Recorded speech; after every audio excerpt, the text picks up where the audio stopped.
Hey guys, I'm Tiffany Smith. And I'm Jason Inman. Before we start today's episode, we want to say a huge thank you to all of you out there who helped us reach 600,000 subscribers. If you are not subscribed, join the masses, click subscribe, help us get to 1 million, because really, 600,000 people can't be wrong, right, Jason? Let's hope not. So go ahead and click that big red button and get ready for DC All Access.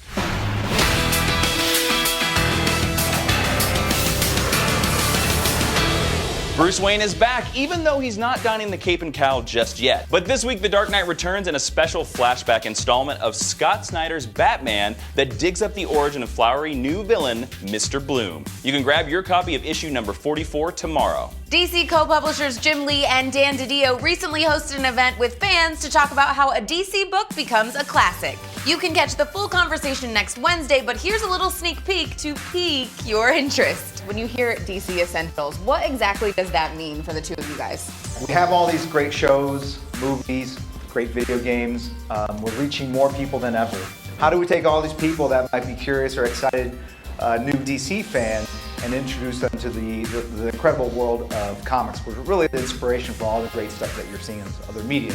So it's really a book designed to bring people into the world of comics. It's got all the best stories. So once you get into it, we feel you'll be hooked, and then that's when you start getting into all the other minutiae, all the other secondary, tertiary storylines, and it's just an incredible world to explore.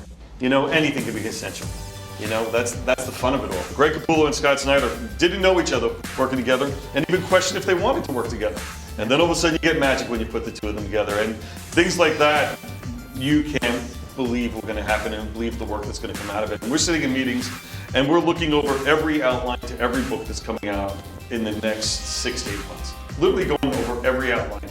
And our challenge, our goal is to challenge the editors, to then challenge the writers, to elevate the material. This isn't good enough. This isn't big enough. Go harder, push it faster. And who knows, 2 years from now, we'll be sitting going, hey, guess what? It's in 101 essentials, not 100, you know? And that's the good part of the job. In TV news, Gotham Season 1 is available on Blu-ray and DVD today, and we've got an exclusive behind-the-scenes clip that we've brought in for questioning. Check it out. He's alive? Alive? No! Boss, what's wrong? Gordon didn't kill Penguin like he was told. What? Penguin is still alive and working for Maroni? You hear stories from people who work on other shows, and yeah, we realize like how lucky we are. I mean that it really does feel like family, and also I am inspired by my co-stars. Why the hell would you lie to exonerate Flash? Don't deny it, I saw the tape. I'm not denying anything. I did what I had to do. What does he have on you? Harvey. Do you honestly think you're the only one who had the orders to take a punk down to the end of a pier and put a bullet in his head? Huh? The difference is my Cobblepot didn't come back. They're all so passionate about the work, about the show, that like Corey is so brilliant, and his performance makes me want to be better. I think I would like your parents. Excuse me? Kringle. Such a rare surname. Most people changed it generations ago out of embarrassment. Not only did your parents keep it, they called you Kristen. Kristen Kringle. And everyone is raising the bar for the other person, and it's just such an exciting environment to create in. It's just we're extremely lucky. The new animated web series Vixen is running wild on CWC.com, and on tomorrow's episode, you may recognize some familiar faces from Central City.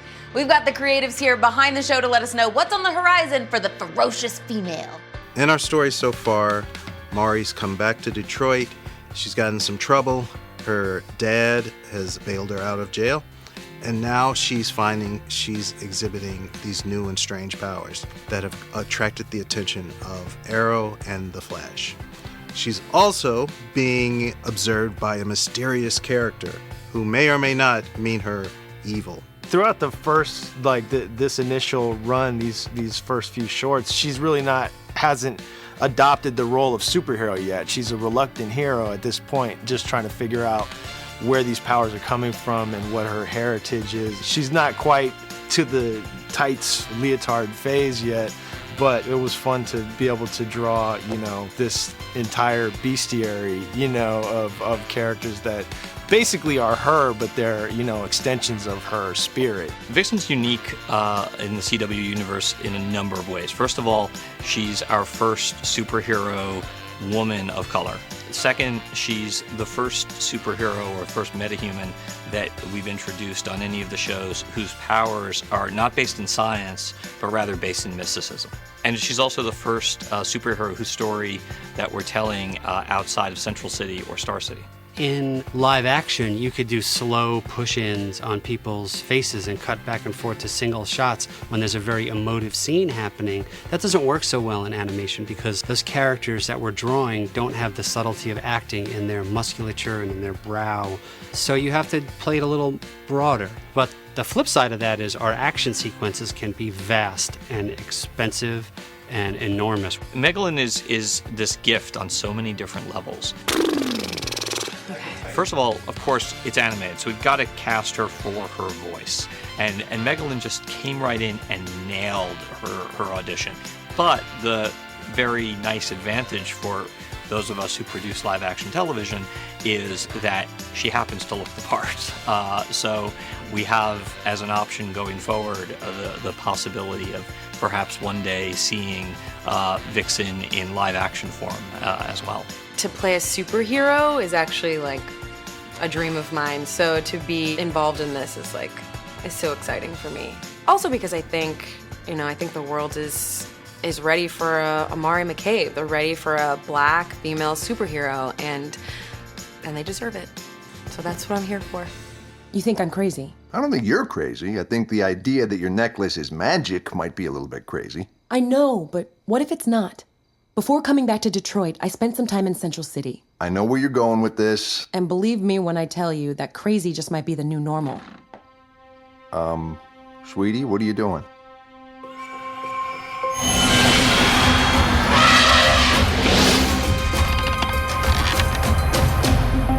That's it for now. Check out some of those videos on the left, and make sure you click like on DC Comics' Facebook page for more info about sales, sweepstakes, and interviews from the best comic book publisher on Earth. And be sure to click subscribe so you can get daily videos from the best YouTube channel on Earth. Oh, win-win.